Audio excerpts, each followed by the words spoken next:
भगवद गीता हिंदू धर्म का एक पवित्र ग्रंथ है जो महाभारत के युद्ध के दौरान भगवान श्री कृष्ण द्वारा अर्जुन को दिए गए उपदेशों का संग्रह है। गीता को हिंदू धर्म में आत्मा, परमात्मा, कर्म, भक्ति, ज्ञान और मोक्ष जैसे कई महत्वपूर्ण विषयों पर एक व्यापक और गहन मार्गदर्शिका माना जाता है। गीता के अनुसार आत्मा अमर है और यह शरीर से अलग है। शरीर नश्वर है और यह अंततः मर जाता है, लेकिन आत्मा अमर है और यह हमेशा रहती है। परमात्मा सर्वोच्च सत्ता है और यह ब्रह्मांड का निर्माता और संरक्षक है। कर्म का सिद्धांत यह है कि प्रत्येक कर्म के अपने फल होते हैं। भक्ति भगवान के प्रति समर्पण है। ज्ञान सत्य का ज्ञान है। मोक्ष जीवन के चक्र से मुक्ति है।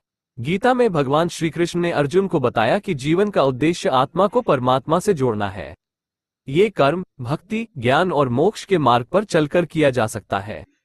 कर्म का मार्ग ये है कि अपने कर्तव्यों का पालन करते हुए फल की इच्छा के बिना कर्म करें। भक्ति का मार्ग ये है कि भगवान के प्रति समर्पित होकर उनके प्रेम में लीन हो। ज्ञान का मार्ग ये है कि सत्य का ज्ञान प्राप्त करें। मोक्ष का मार्ग ये है कि जीवन के चक्र से मुक्ति प्राप्त करें। गीता को हिंदू धर्म का सबसे महत्वपूर्ण ग्रंथ माना जाता है। ये दुनिया भर के लाखों लोगों के लिए आध्यात्मिक मार्गदर्शन का स्रोत है। गीता के उपदेश जीवन के सभी पहलुओं पर लागू होते हैं और वे लोगों को जीवन में सफलता और खुशी प्राप्त करने में मदद कर सकते हैं।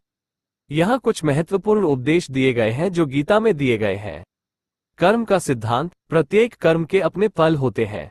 अच्छे कर्मों का अच्छा फल मिलता है और बुरे कर्मों का बुरा फल मिलता है।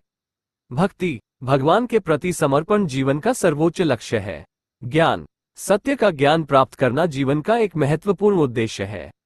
मोक्ष, जीवन के चक्र से मुक्ति प्राप्त करना जीवन का अंतिम लक्ष्य है। गीता एक अमूल्य ग्रंथ है जो जीवन के सभी पहलुओं पर मार्गदर्शन प्रदान करता है। यह एक ऐसा ग्रंथ है जिसे हर किसी को पढ़ना चाहिए।